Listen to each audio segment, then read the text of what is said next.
Welcome to 30 minutes. అనుకున్నదే జరుగుతోంది. ప్రపంచమంతా భయపడిందే నిజమవుతోంది. రష్యా పొగరని టచ్ చేసింది యుక్రెయిన్. ఆ వెంటనే తన పవర్ను చూపెడుతోంది రష్యా. ఈ యాక్షన్ రియాక్షన్ ఎపిసోడ్ కాస్త థర్డ్ వరల్డ్ వార్ దిశగా సాగుతోంది. మాస్కోవా వార్షిప్ పై అటాక్ ను తమ భూభాగంపై జరిగిన దాడిగా అభివర్ణిస్తోంది పుతిన్ సేన. ఇది మరణమే అన్న రేంజ్ లో ఇది మూడో ప్రపంచ యుద్ధమే అంటూ స్టేట్మెంట్లు ఇస్తోంది. తన అధికార మీడియాలో సన్నాయి నొక్కులు నొక్కుతోంది. లీకులిచ్చి నాటో దేశాల నాటు రియాక్షన్ కోసం కాచు కూర్చోంది. మరి ఎపిసోడ్లో నెక్స్ట్ ఏం జరగబోతోంది? ఇదే ఇవాల్టి 30 minutes.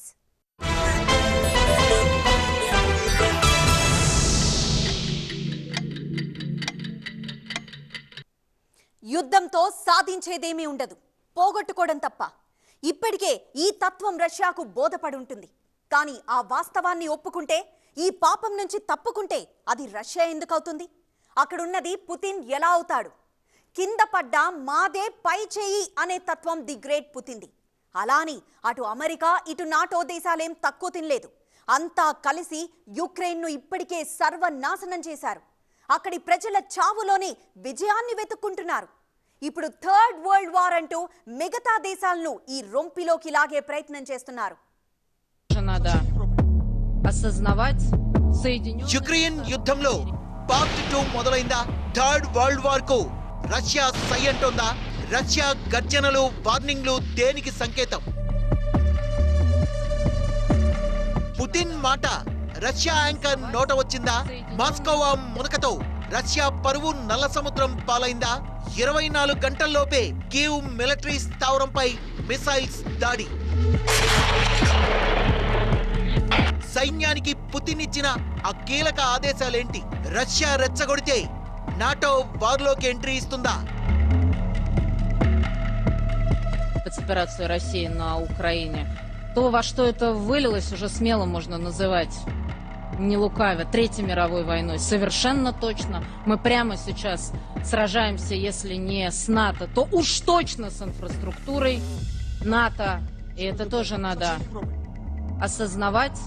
Соединенными Штатами Америки. Круглосуточно, а не по железной дороге. విన్నారుగా రష్యన్ స్టేట్ టీవీ యాంకర్ ఏం చెప్తోందో? రష్యాలో మీడియా అంతా అధికార పార్టీ కనుసన్నల్లోనే ఉంటుంది. అంటే ప్రభుత్వ ఆలోచనలు, అధ్యక్షుడు పుతిన్ భావాలకు అవి ప్రతిరూపాలు. సింపుల్ గా చెప్పాలంటే రష్యన్ టీవీలో వచ్చే వార్తల్ని, వాళ్ళు చేసే స్టేట్మెంట్లను అధికారికంగానే భావించాల్సి ఉంటుంది. ఇప్పుడు ఈ ప్రకటన చేసిన anchor Russia 1 channel presenter Olga Skabeyeva. చాలా సీనియర్. ఆమె నోటి నుంచి వచ్చిన థర్డ్ వరల్డ్ వార్ మాటలే ఇప్పుడు ప్రపంచ వ్యాప్తంగా హాట్ టాపిక్ గా మారాయి. సోషల్ మీడియాలో తెగ చక్కర్లు కొడుతున్నాయి.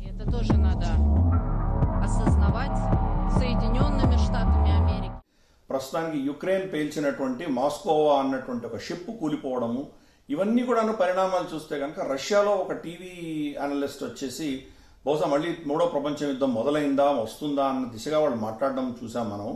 అలాగే స్వీడన్, ఫిన్లాండ్ కనుక నేటోలో చేరితే కనుక న్యూక్లియర్ ఆర్సనల్ వాడాల్సి వస్తుంది అని మాస్కో ఒక వార్నింగ్ ఇవ్వడము, ఇవన్నీ కూడాను అక్కడ ఉన్నటువంటి పరిస్థితులు క్షీణిస్తున్న దిశగా మనకు కనిపిస్తున్నాయి. ఇదే ఈ పంతాలో కనుక జరిగి నేటోతో కనుక యుద్ధం వస్తే కనుక బహుశా కొంత మూడో ప్రపంచ యుద్ధం లాంటి ఒక వాతావరణం వచ్చేటువంటి ప్రమాదం మాత్రం మనకు కనిపిస్తున్నది. ఫిబ్రవరి 24న యుక్రెయిన్ పై రష్యా దాడిని ప్రారంభించింది. దానికి సైనిక చర్య అని పేరు పెట్టుకుంది. సరే, ఈ యుద్ధానికి కారణమేంటి? యుక్రెయిన్ ఎగదోసింది ఎవరు? ఇందులో అమెరికా కుట్ర ఎంత? నాటో పాత్ర ఏంటి? ఈ గత చరిత్రంతా పక్కన పెడితే ఈ యుద్ధానికి దిగడానికి ముందు రష్యా కాన్ఫిడెన్స్ లెవెల్స్ మాత్రం నెక్స్ట్ లెవెల్లో ఉండేవి.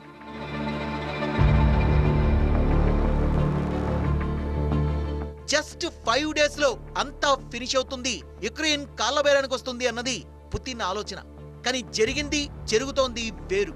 ఆ 5 రోజులు 50 రోజులయ్యాయి. ఇప్పట్లో మ్యాటర్ ఫినిష్ అయ్యే పరిస్థితి కూడా కనిపించడం లేదు. అందుకే రష్యా కొద్ది రోజులుగా విపరీతమైన ఫ్రస్ట్రేషన్ తో ఊగిపోతోంది. 24 ఎప్పుడైతే రష్యా యుక్రెయిన్ మీద యుద్ధం ప్రారంభించిందో తర్వాతనే వెంటనే రష్యా కూడా, పుతిన్ కూడా, మేము ప్రపంచ యుద్ధానికైనా జడిసిపోం, అన్నిటికీ తయారని స్పష్టంగా చెప్పారు.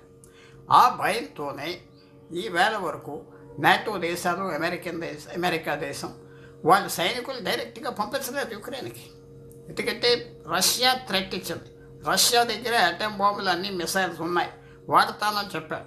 ఎప్పుడు ఇలా జరగలేదు, చాలా జాగ్రత్తగా ఉండాలి. వార్ మొదలైనప్పుడు అంతా ఇది పిచ్చుకపై బ్రహ్మాస్త్రమే అన్నారు. నిజమే, రష్యా బలగం ముందు యుక్రెయిన్ జస్ట్ నథింగ్.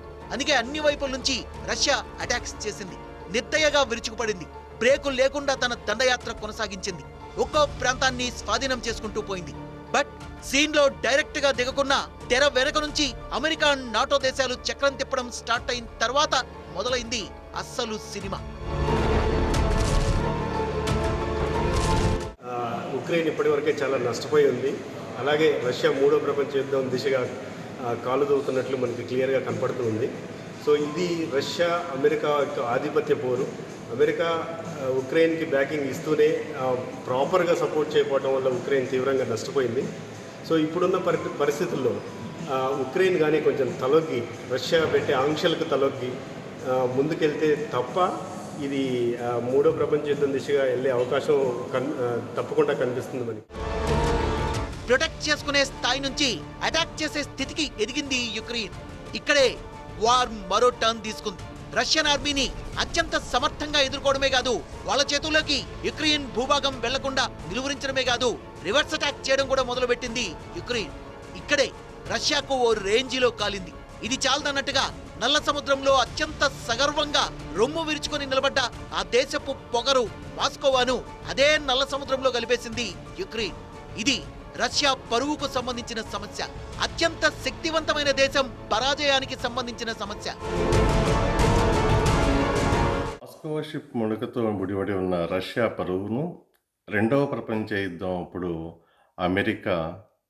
అమెరికాలోని పెరల్ హార్బర్ మీద జపాన్ దాడితో పోల్చి చూస్తే ఆనాడు అమెరికా తన పరువును కాపాడుకోవడం కోసం రెండవ ప్రపంచ యుద్ధంలోకి దిగి తన సత్తా ఏంటో చూయించింది. అలాగే ఇప్పుడు రష్యా తన నౌక మునకకు ప్రతీకారం తీర్చుకోకపోతే ప్రపంచ దేశాలలో తాను చులకనవుతామని భావిస్తోంది. ఘోర అవమాన భారం నుంచి బయటపడేందుకే రష్యా మళ్లీ అస్త్రాలను బయటకు తీసింది. 24 గంటల్లోపే ప్రతీకార చర్యలకు దిగింది. యుక్రెయిన్ రాజధాని కీవ్ పై క్షిపణులతో భీకరంగా విరుచుకుపడింది. మిలిటరీ మిసైల్ సెంటర్ పై అటాక్ చేసింది. మరియుపోల్, ఖర్కివ్ లో బాంబుల వర్షం కురిపించింది. అయితే అటువైపు నుంచి కూడా అదే రేంజిలో ప్రతిఘటన ఎదురవుతోంది.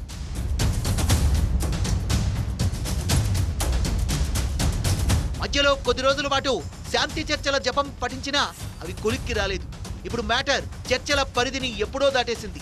ఏం చేసినా యుక్రెయిన్ తలొగ్గేలా కనిపించడం లేదు. అటు రష్యా వైపు కూడా భారీగా ప్రాణ ఆస్తి నష్టం సంభవిస్తోంది. సో ఇంత చేసి చేతులు ముడుచుకొని వెనక్కు వెళ్ళలేదు. అదే జరిగితే ఓటమిని అంగీకరించినట్టే అవుతుంది. తాడో పేడో తేల్చుకోవాలని రష్యా డిసైడ్ అయినట్టు తెలుస్తోంది. అందుకే ఇప్పుడు నేరుగా నాటోను టార్గెట్ చేస్తోంది. యుక్రెయిన్ కు వెపన్స్ ఇవ్వడం మానుకోవాలని ఇప్పటికే పలుమార్లు స్ట్రాంగ్ వార్నింగ్లు కూడా ఇచ్చింది రష్యా. అయినా లాభం లేకపోవడంతో చివరగా థర్డ్ వరల్డ్ వార్ అనే అస్త్రాన్ని బయటకు తీస్తోంది. అమెరికా, నాటో మేము ఆయుధాలు ఇస్తాము, మేము డబ్బు ఇస్తామని అంతకంతకు కూడా వాళ్ళు ఇంకా పైకి చేస్తున్నారే కానీ ముగింపు అన్నది వాళ్ళ దృష్టిలో కూడా లేదు. ప్రత్యక్ష యుద్ధంలోకి దిగి తాము ఇరుక్కోకూడదు అనే మెళకువ అయితే అమెరికాకు ఉంది. ఇరాక్, లిబియా, ఆఫ్ఘనిస్తాన్ అనుభవాల తర్వాత సిరియా. అందుకని అమెరికా తాను గట్టు మీదే కూర్చొని దీన్ని పెంచడానికి వాళ్ళు ప్రయత్నం చేస్తుంటే అసలు దీని అంతటికి కారణమైన పుతిన్ వ్యూహం ఏంటో, అసలు ఆయన ఏం ఆశిస్తున్నారో, ఎందుకు ఇంకా దీన్ని సాగతీస్తున్నారో మటుకు బొత్తిగా అంతుపట్టని పరిస్థితి. యుక్రెయిన్ లో ఏం చేయలేకపోయామనే ఫ్రస్ట్రేషన్ ఒకవైపు, నాటో దేశాల ఆంక్షలు మరోవైపు. టోటల్ గా రష్యా ఇప్పుడు మంటెక్కిపోయింది. అసలే అక్కడ ఉన్నది పుతిన్. ఏ క్షణం ఏం చేస్తాడో, ఎలాంటి డెసిషన్ తీసుకుంటాడో ఊహించలేము. మరైతే రష్యా నిజంగానే నాటోను ఢీకొట్టే సాహసం చేస్తుందా? సీన్ నాటో వర్సెస్ రష్యాగా మారితే థర్డ్ వరల్డ్ వార్ తప్పదా అన్నది ఇప్పుడు హాట్ టాపిక్.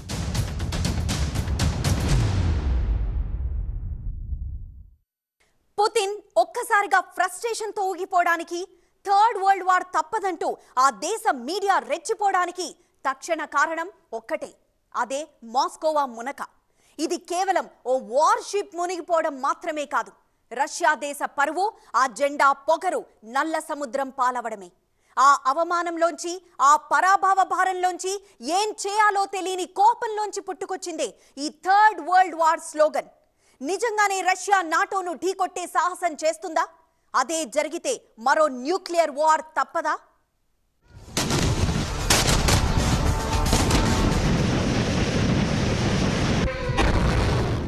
మాస్కో రష్యా పొగరు, నల్ల సముద్రపు నల్ల పులి. రష్యా పొగరును టచ్ చేసిన యుక్రెయిన్, ఘోరంగా దెబ్బతిన్న పుటిన్ ఈగో.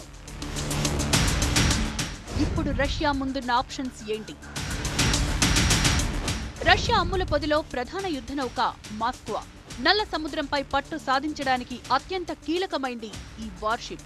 దేశ రక్షణ రంగానికి అత్యంత ముఖ్యమైన మాస్కో ఇప్పుడు నల్ల సముద్రపు లోతుల్లోకి జారిపోయింది. అయితే ఇది అనుకోకుండా జరిగిన ప్రమాదమా, లేక యుక్రెయిన్ గురిపెట్టిన క్షిపణి పనా అన్నది పక్కన పెడితే ఇప్పుడు మాస్కో ఓ చరిత్ర. ఇది ఖచ్చితంగా రష్యాకు కోలుకోలేని దెబ్బ. అయితే ఇప్పటికీ రష్యా ఇది కేవలం ప్రమాదమని మాత్రమే చెప్తోంది. ఎందుకంటే యుక్రెయిన్ తమపై పైచేయి సాధించిందని, తమ దేశ పొగరుని ఢీకొట్టిందని చెప్పేందుకు, ఒప్పుకునేందుకు ఈగో అడ్డొస్తోంది. నాటో గ్రౌండ్ ఫోర్సెస్ భూమి మీద పోరాడాలంటే రష్యా చాలదు, ఏ రకంగా చాలదు నాటోకి, అమెరికన్ ఫోర్సెస్కి. అందువల్ల విమానాలు, మిసైల్స్ కూడా ఎలా వాడాలి, ఎంత వాడాలి అది కూడా ఆఫ్ చేసే శక్తి ఉన్నారు నాటో దగ్గర, అమెరికా దగ్గర. అందువల్ల ఇది డైరెక్ట్గా అటామిక్ వెపన్స్కి వెళ్ళిపోతుందా, అప్పటి వరకే రష్యా ఆఫ్ చేసుకోగలదు. సామాన్యమైన యుద్ధం, మామూలు యుద్ధం అయితే నాటోతో రష్యా చాలదు ఉన్న పరిస్థితి. యుద్ధం ఏదైనా కావచ్చు, శత్రువుని తక్కువగా అంచనా వేయద్దు. అదే టైంలో మన బలంపై అతి విశ్వాసము ఉండకూడదు. కానీ యుక్రెయిన్ విషయంలో రష్యా ఈ రెండు తప్పులు చేసినట్లు కనిపిస్తోంది. అందుకే మాస్కో లాంటి యుద్ధ నౌకను రష్యా కోల్పోవలసొచ్చింది. మాస్కో గైడెడ్ మిసైల్ క్రూజర్ రకం యుద్ధ నౌక, మేడ్ ఇన్ రష్యా. ఒకేసారి 16 నౌకా విధ్వంసక క్షిపణులను మోసుకు వెళ్లగలదు. Long, short range missiles, rocket launcher, gun, torpedoes ఇందులో ఉంటాయి. నిమిషానికి 5000 బుల్లెట్లను శత్రువు గుండెల్లోకి దింపగల సత్తా దీని సొంతం. సింపుల్ గా చెప్పాలంటే నల్ల సముద్రంలో కదలాడే రక్షణ క్షేత్రం మాస్కో. అందుకే అటువైపు చూడాలంటేనే నాటో దేశాలు 1కి 2 సార్లు ఆలోచించేవి. రష్యా యొక్క వార్షిప్ ఏదైతే ఉందో ఆ వార్షిప్ని, మాస్కోవాని బ్లాక్ సీలో యుక్రెయినియన్ను నెప్ట్యూన్ మిసైల్ సిస్టమ్స్ ద్వారా డిస్ట్రాయ్ చేసి లిక్విడేట్ చేశారు. నెప్ట్యూన్ మిసైల్ సిస్టమ్ని యుక్రెయిన్ ఉపయోగించి మరి బ్లాక్ సీలో ఉన్న ఈ మాస్కోవా అంటే రష్యా యొక్క వార్షిప్ని కొట్టడం అనేది యుద్ధంలో అతి కీలకమైన పరిణామంగా, అంటే డిఫైనింగ్ మూమెంట్ అంటారు. నల్ల సముద్ర ప్రాంతం రష్యాకు చాలా కీలకం. ఇప్పుడు యుద్ధ వ్యూహం కూడా ఈ సముద్రపు చుట్టూనే తిరుగుతూ ఉంది. ఇప్పుడే కాదు, గత కొన్ని సంవత్సరాలుగా బ్లాక్ సీపై రష్యాదే పెత్తనం. నల్ల సముద్రానికి తూర్పున రష్యా, జార్జియా, దక్షిణాన టర్కీ, పశ్చిమాన రుమేనియా, బల్గేరియా, ఉత్తర, వాయువ్య ప్రాంతాల్లో యుక్రెయిన్ ఉంటుంది. రక్షణ పరంగానే కాదు, సరిహద్దుల్లో తిష్టవేసిన నాటో దళాలను ఓ కంట కనిపెట్టేందుకు ఈ జోన్పై ఎప్పుడూ హై అలర్ట్ ఉంటుంది. అలాంటి చోట సింపుల్ గా మాస్కో లాంటి అతిపెద్ద యుద్ధ నౌకను టార్గెట్ చేసి మట్టి కరిపించడం మామూలు విషయం కాదు. ఈ చాలా పెద్ద యుద్ధ నౌక మునక తర్వాత ఇది థర్డ్ వరల్డ్ వార్ మొదలైంది అని అనడంలో వాళ్ళ ఆలోచన, నేటో సమాఖ్య మొత్తం కూడా వీళ్ళపైకి యుద్ధానికి రావడానికి ఒక ప్రణాళిక తయారైంది, వ్యూహం తయారైంది. దానిలో భాగంగానే రష్యా భూభాగంపై కూడా అటాక్స్ మొదలవుతున్నాయి అని వారు భావిస్తాం. ఇక్కడ మరో భయం ప్రపంచాన్ని వెంటాడుతోంది. మాస్కో వార్షిప్ లో అణు ఆయుధాలు కూడా ఉన్నాయన్న వార్త కలకలం రేపుతోంది. అదే నిజమైతే పడవ మునిగిన ప్రాంతంలో పర్యావరణ ముప్పు తప్పదు. భవిష్యత్తులో అది ఎలాంటి ఉత్పాతాలకు దారితీస్తుందోనన్న ఆందోళన కూడా వ్యక్తమవుతోంది. అణు వార్ హెడ్స్ ఉన్నాయా లేదా అన్నది తేల్చేందుకు వెంటనే విచారణ జరపాలన్న డిమాండ్ కూడా బలంగా వినిపిస్తోంది. ఇప్పుడు రష్యా కేవలం ఒక షిప్ను మాత్రమే కోల్పోలేదు. ఆ దేశ ఆయుధ సంపత్తిపై ఉన్న నమ్మకానికి ఇది మాయని మచ్చ. వెపన్ బిజినెస్ లో పెత్తనం సాగిస్తున్న రష్యా సామర్థ్యాన్ని ప్రశ్నించే ఘటన ఇది. ఇంటర్నేషనల్ మార్కెట్ను కూడా దెబ్బతీస్తుంది. అంతేకాదు, మిగతా దేశాలు, ముఖ్యంగా నాటో దేశాల ముందు ఇది ఖచ్చితంగా చిన్నతనమే. ఇలా ఏ రకంగా చూసినా జరిగిన నష్టాన్ని, కోల్పోయిన పరువుని రష్యా జీర్ణించుకోలేకపోతోంది. అందుకే యుద్ధంలో పార్ట్ 2ని మొదలుపెట్టి సరికొత్త ధ్వంస రచనకు తెరవెనక ప్లానింగ్ ను ముమ్మరం చేసింది. కారణం ఏదైనా కావచ్చు. ఓ దేశం మరో దేశంపై ఏకపక్షంగా దండెత్తడం, విధ్వంసం సృష్టించడం, ప్రజల ప్రాణాలంటే లెక్కలేని తనంగా ప్రవర్తించడాన్ని ఎవరూ హర్షించరు. ఇప్పుడు యుక్రెయిన్పై రష్యా యుద్ధాన్ని కూడా ప్రపంచం సమర్థించడం లేదు. సరే, అమెరికా వంటి దేశాలకు రష్యాకు నీతి సూక్తులు చెప్పే నైతిక అర్హత ఉందా లేదా అన్నది పక్కన పెడితే, ఇప్పుడు జరుగుతున్న ఈ యుద్ధం వీలైనంత త్వరగా ముగిసిపోవాలని అంతా కోరుకుంటున్నారు. కానీ సిచ్యువేషన్ మాత్రం రోజురోజుకి వరస్ట్గా మారుతోంది. ఈ ప్రపంచం ఇప్పటికే 2 ప్రపంచ యుద్ధాల్ని చూసింది. ఆ తర్వాత ఏర్పడే భయంకరమైన పరిస్థితుల్ని కూడా ఎదుర్కొంది. ఆనాటి గాయాలు, ఆ నెత్తుటి జ్ఞాపకాలు ఇంకా వెంటాడుతూనే ఉన్నాయి. ఇప్పుడు 3rd వరల్డ్ వార్ గనక వస్తే జరిగే నష్టం మన ఊహకి కూడా అందదు. 2 అణ్వాయుధ దేశాలు గనక వీధిన పడి కొట్టుకుంటే మిగిలేది పెను విధ్వంసమే, జరిగేది మారణ హోమమే. అప్పుడు 1, 2 దేశాలు మాత్రమే కాదు, యావత్ ప్రపంచమే వల్లకాడుగా మారుతుంది. యుద్ధం 2 అక్షరాలే, కానీ అది మిగిల్చే విధ్వంసం మాటలకందదు. ఆ వినాశనం మామూలుగా ఉండదు. 2-3 తరాలు నష్టపోతాయి.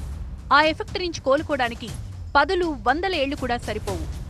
వేల మంది ప్రాణాలను పణంగా పెట్టి ఆడే భయానక జూదమది. ఆర్థిక, పారిశ్రామిక, సాంకేతిక రంగాలు ఘోరాతి ఘోరంగా దెబ్బతింటాయి. సింపుల్గా చెప్పాలంటే దేశం వల్లకాడుగా మారుతుంది. ఇప్పుడు యుక్రెయిన్లో ఇంచుమించు అలాంటి పరిస్థితులే చూస్తున్నాం. ఓ బలవంతమైన దేశం మరో బలహీన దేశంపై ఏకపక్షంగా అటాక్ చేస్తే పరిస్థితి ఇలాగే ఉంటుంది. అదే యుద్ధం 2 అణ్వాయుధ దేశాల మధ్య జరిగితే చివరకు మిగిలేదేంటి? దీన్ని ఎలా ముగించాలి అంటే ఐక్యరాజ్య సమితి చేయగలిగింది లేదు. అది ఎప్పటి నుంచో అమెరికా చేతిలో, అమెరికా రాజ్య సమితిగా మారింది. కానీ చైనా, ఇండియా లాంటి దేశాలు, ఫ్రాన్స్, జర్మనీ లాంటి దేశాలు చొరవ తీసుకుంటే ఐక్యరాజ్య సమితి వేదికగా ఒక విధమైన సంప్రదింపులు జరిపి దీన్ని ముగించవచ్చు. 2-3 సార్లు సంప్రదింపుల బల మీద ముగింపులాగా వచ్చి వెనక్కు కూడా పోయింది. అంటే ఇరుపక్షాలు కూడా, అలాగే అంతర్జాతీయ సమాజం, అమెరికా కూటమి కూడా యుద్ధం ముగియాలని కోరుకుంటున్నట్టుగా కనపడదు. ఇప్పుడు యుక్రెయిన్ విషయంలో అనుకున్నది నెరవేరకపోవడంతో రష్యా కవ్వింపులకు దిగుతోంది. నేటో అంతా ఒకవైపు, రష్యా ఒకవైపు అన్న రేంజ్లో ప్రకటనలు గుప్పిస్తోంది. ఇక మా యుద్ధం యుక్రెయిన్తో కాదు, నాటో దేశాలు వారి ఆయుధ సంపత్తితోనే అంటూ కయ్యానికి కాలు దువ్వుతోంది. ఈ సైనిక చర్య 3వ ప్రపంచ యుద్ధంగా మారిందన్న రష్యా వార్నింగ్లపై ఇప్పటి వరకు నాటో నుంచి అధికారికంగా ఎలాంటి స్పందన అయితే లేదు. అయితే ఇప్పటికే రష్యాను ఏకాకిం చేయడంలో నాటో కొంతమేర సక్సెస్ అయిందనే చెప్పవచ్చు. ఆర్థికంగా అష్టదిగ్బంధనం చేశాయి. అంటే ఆ దేశంతో ప్రత్యక్షంగా యుద్ధం చేయకపోయినా ఆంక్షల పేరుతో పరోక్ష యుద్ధాన్ని కొనసాగిస్తున్నాయి. యుక్రెయిన్కు ఆర్థికంగా, ఆయుధపరంగా పుష్కలంగా అండదండలు అందిస్తున్నాయి, వెనకుండి నడిపిస్తున్నాయి. అంటే వీళ్ళందరూ కూడా యుద్ధం తొందరగా ముగియాలి అని ప్రపంచం అంతా కోరుకుంటే దాన్ని భిన్నంగా యుద్ధాన్ని ఇంకా పొడిగించే దిశగా వీళ్ళు పనిచేస్తున్నారు. దీనివల్ల బహుశా 3వ ప్రపంచ యుద్ధం దాకా ఇది తీసుకువెళ్తుందా లేదా అన్నది కొన్ని భయాందోళనలు అందరి వ్యక్తుల్లో ఉన్నా కానీ కూడా అల్టిమేట్గా నేటో, యూరోప్ నిర్ణయించుకోవాలి. వాళ్ళు నిజంగా రష్యాతో డైరెక్ట్గా యుద్ధం చేయదలుచుకున్నారా, లేదా దీన్ని ఏదో ఒక విధంగా దీని సమస్యకు పరిష్కారం చూపించి వాళ్ళు శాంతిగా ఉండి ప్రపంచాన్ని శాంతిగా ఉండే దిశగా వాళ్ళు ఏమైనా పావులు కలుపుతారా లేదా మనం వేచి చూడాలి. అయితే రష్యా పదే అణుజపం చేయడం కూడా ఇక్కడ ప్రస్తావనార్హం. ఎంతకైనా తెగించే తత్వం పుట్టింది. అణుబాంబులు సిద్ధం చేసుకోవాలి అంటూ ఆయన ఆదేశించినట్లుగా వస్తున్న వార్తలు భయం పుట్టించేవే. అంటే నాటో దేశాలు గనక తోక జాడిస్తే చివరికి అణు యుద్ధానికి సైతం వెనకాడబోమని పశ్చిమ దేశాలకు జారీ చేసిన ఓ స్ట్రాంగ్ వార్నింగ్ గానే దీన్ని చూడొచ్చు. 2వ ప్రపంచ యుద్ధం తర్వాత ఏ దేశమూ ఇప్పటి వరకు అణ్వాయుధాలు ఉపయోగించలేదు. కానీ ఇప్పుడు రష్యా గనక ఆ పరిస్థితులు తీసుకొస్తే అన్న ఊహే అత్యంత భయానకం. యుద్ధానికి సంబంధించి యుక్రెయిన్కి రష్యాకి జరుగుతున్న మధ్య గొడవల్లో ఎంతోమంది, వేలాది మంది అమాయకులు, పౌరులు, చిన్నపిల్లలు, వృద్ధులు, మహిళలు బలవుతున్నారు. కాబట్టి దీన్ని ఎంత త్వరగా ఐక్యరాజ్య సమితి ఆపగలిగితే అంత మంచిది. ఐక్యరాజ్య సమితి ఆపే శక్తి దానికి ఉన్నదా? రష్యాకి యుక్రెయిన్కి మధ్య జరుగుతుంది అంటే ఇప్పటివరకు గత 2 నెలల్లో పరిశీలించి చూసినప్పుడు, ఫ్యాక్ట్ ఫైండింగ్ చూసినప్పుడు ఏమీ ఫలించలేదు, ఎటువంటి ప్రయత్నాలు ఫలించలేదు. యునైటెడ్ నేషన్స్ అధికారిక లెక్కల ప్రకారం ప్రపంచంలోని 9 దేశాల్లోనే ప్రస్తుతం అణుబాంబులున్నాయి. అన్నింటికంటే ఎక్కువగా రష్యా వద్దనే ఉన్నాయి. సెకండ్ వరల్డ్ వార్ చివరి దశలో జపాన్లోని హిరోషిమా, నాగసాకిపై అమెరికా అణుబాంబులేసింది. యురేనియం, హైడ్రోజన్ బాంబుల ఎఫెక్ట్తో లక్షల మంది ప్రజలు చనిపోయారు. ఆ రేడియేషన్ ప్రభావం ఇప్పటికీ తగ్గలేదంటే న్యూక్లియర్ వార్ ఎఫెక్ట్ ఎంత తీవ్రంగా ఉంటుందో అర్థం చేసుకోవచ్చు. తెలిసి అటు రష్యా గాని, ఇటు నాటో దళాలు గాని మళ్లీ థర్డ్ వరల్డ్ వార్ పేరుతో అణ్వాయుధాల జోలికి వెళ్లకపోవచ్చు. అయితే ఇక్కడే కొందరు ఫ్రెంచ్ భవిష్యకారుడు నోస్ట్రడామస్ చెప్పిన జోస్యాన్ని ప్రస్తావిస్తున్నారు. 16వ శతాబ్దంలో నోస్ట్రడామస్ రాసిన భవిష్యవాణి పుస్తకంలో 2023లో 3వ ప్రపంచ యుద్ధం జరుగుతుందని రాశారు. ఈ యుద్ధం 7 నెలల పాటు సాగుతుందన్నారు. జర్మనీ నియంత హిట్లర్ అరాచకం నుంచి అణుబాంబుల దాడులు, 2వ ప్రపంచ యుద్ధం, అమెరికా ట్విన్ టవర్స్ కూల్చివేత, దేశాధ్యక్షుల మరణాలు, ఇలా ఎన్నో ఘటనలు. చివరకు ప్రపంచాన్ని అతలాకుతలం చేసిన కరోనా వైరస్ కూడా నోస్ట్రడామస్ తన భవిష్యవాణిలో చెప్పారన్న వాదన కూడా ఉంది. ఆ లెక్క ప్రకారం 3వ ప్రపంచ యుద్ధం కూడా నిజమవుతుందని వాదించేవారు లేకపోలేదు. ఇప్పుడు జరుగుతున్న వార్ విషయంలో యుక్రెయిన్కు అమెరికా, నాటో, యూరో దళాలు సహాయం అందిస్తున్నాయి. అలానే రష్యాను చైనా, ఉత్తర Korea, Belarus, Armenia, Kazakhstan, Kyrgyzstan దేశాలు సమర్థిస్తున్నాయి. అంటే ఇలా రెండుగా విడిపోతున్న దేశాలు ఈ ప్రపంచాన్ని థర్డ్ వరల్డ్ వార్ ముంగిట్లోకి నెడుతున్నాయి. అయితే భారత్ వంటి తటస్థ దేశాలు ఉన్నాయి. కానీ అమెరికా ఇప్పటికే మన దేశానికి పరోక్షంగా పలు హెచ్చరికలు చేస్తోంది. ఇండియా రష్యాతో దోస్తీ చేయడాన్ని సహజంగానే అగ్రరాజ్యం జీర్ణించుకోలేకపోతోంది. అందుకే చైనాను బూచిగా ప్రయోగిస్తోంది. భారతదేశం బలంగా బయటకు వచ్చింది. భారతదేశం సహాయం అందరికి కావాలి. సహాయం ఇవ్వకపోయినా ఎవరు బాధపడేది లేదు. ఒక సైడ్కి వెళ్ళకుండా భారతదేశం ఉన్నది కాబట్టి అమెరికాకి, నాటోకి కష్టం లేదు, రష్యాకి కష్టం లేదు. అన్నిటికంటే మనకు ముఖ్యం రష్యా పరిస్థితి, యుక్రెయిన్ పరిస్థితి, నాటో, అది వాళ్ళ సంగతి వాళ్ళు చూసుకుంటారు. భారతదేశానికి 7,000 కిలోమీటర్ల మీద చైనా, పాకిస్తాన్ వాళ్ళ సైనికులు ఉండి భారతదేశాన్ని 1961 నుంచి మళ్ళీ భేదిస్తున్నారు. అంతవరకే భారతదేశం ఇంట్రెస్ట్. ఆ ఇంట్రెస్ట్ చూసుకుంటే యుద్ధం జరిగినా జరగకపోయినా భారతదేశానికి నష్టం లేదు. యుద్ధం జరగకూడదు. మొత్తానికి ఒకటి మాత్రం నిజం, యుద్ధంతో సాధించిందే ఉండదు, పోగొట్టుకోవడమే తప్ప. అయితే యుక్రెయిన్ వార్ విషయంలోనూ కేవలం రష్యా ఒక్కదాన్నే తప్పు పట్టడం కరెక్ట్ కాదు. తిలా పాపం తలా పిడికెడు అన్నట్లు ఇందులో నాటో దేశాల తప్పు ఉంది. ముఖ్యంగా అమెరికా కుట్రలను కాదనలేం. విస్తరణ కాంక్షతో రష్యా సరిహద్దుల వరకు చొచ్చుకొచ్చి ఇరుగు పొరుగు దేశాలకు నాటో సభ్యత్వాన్ని ఎరగా చూపి ఓ అతిపెద్ద దేశాన్ని గుప్పిట్లో బంధించాలనుకోవడం మూర్ఖత్వమే. అంటే ప్రపంచంపై ఆధిపత్యం కోసం 2 బలమైన దేశాలు చేస్తున్న ప్రయత్నాల్లో యుక్రెయిన్ వంటి చిన్న దేశాలు పావులుగా మారుతున్నాయి. ప్రపంచ నెత్తిపై థర్డ్ వరల్డ్ వార్ కత్తి వేలాడుతోందన్నది నిజం. యుక్రెయిన్ను పావుగా మార్చి అమెరికా, రష్యా ఆడుతున్న అతి భయంకరమైన జూదంలో ఏ మాత్రం సంబంధం లేని దేశాలు, ప్రజలు బలి కావాల్సిందేనా? ఈ 2 దేశాల విస్తరణ కాంక్షకు మిగతా ప్రపంచమంతా ఎందుకు మూల్యం చెల్లించాలి? ఐక్యరాజ్య సమితి లాంటి సంస్థలు కీలుబొమ్మలుగా మారిన తరుణంలో ఈ యుద్ధం థర్డ్ వరల్డ్ వార్గా మారకూడదని, త్వరలోనే యుక్రెయిన్ గడ్డపై శాంతి పవనాలు వీచాలని కోరుకోవడం తప్ప ప్రస్తుతానికి చేసేదేమీ లేదు. ఇది రోజు 30 మినిట్స్. చూస్తూనే ఉండండి TV9.